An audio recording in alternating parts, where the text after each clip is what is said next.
मठप्रेष्ठ कठोरिमिदं धनुर्मधुरमूर्तिरसो रघुनन्दनः कथमधेज्यमनेन विधीयताम् अहतात प्रणस्तव दारुणः।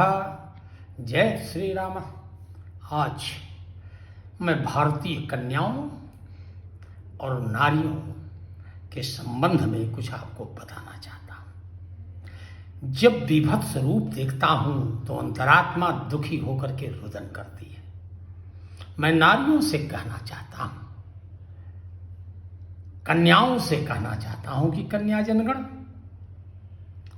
तुम्हारे चरित्र में राम बसता है और तुम्हारे धर्म में श्याम बसता है। इतना ही नहीं, तुम्हारी वाणी में भगवान कृष्ण की वह मुरली बसती है। ये प्रभु का ही वरदान था कि जो तुम्हारी सुरीली और पतली आवाज उस मुरली की ध्वनि से मिलती जुलती है। इतना ही नहीं, तुम्हारे कदमों में माँ लक्ष्मी बसती है और तुम्हारे पुरुषार्थ में माँ भगवती बसती है। इसलिए तुम अपने को किसी से कम न समझो। लेकिन जब एक नारी वासनात्मक भावों से ओतप्रोत होकर के किसी पुरुष से व्यवहार, संबंध, प्रेम करती है तो वह प्रेम निष्कपट नहीं होता, वो कलंकित प्रेम होता है। और कलंकित प्रेम हमेशा जीवन को नष्ट करता है।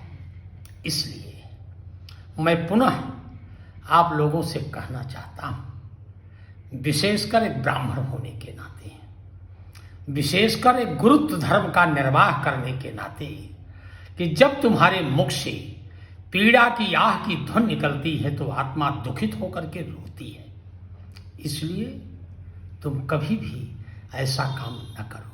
लोग क्या कहते हैं, क्या सुनते हैं, क्या समझते हैं, इस पर ध्यान भी मत दो, क्योंकि दुरात्माएं सर्वत्र परिभ्रमण कर रही हैं सिर्फ तुम्हारी अस्मिता को लूटने के लिए। इसलिए उन दुरात्माओं से बचना तुम्हारा कर्तव्य नहीं है, तुम्हारा धर्म है।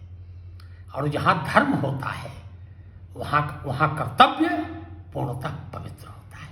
इसलिए मैं अंततः आपसे पुनः निवेदन करता हूं कि जहां चरित्र होता है वहीं धर्म होता है, और जहां धर्म होता है वहीं साहस होता है, और जहां साहस होता वहीं सफलता होती है। जय श्री राम।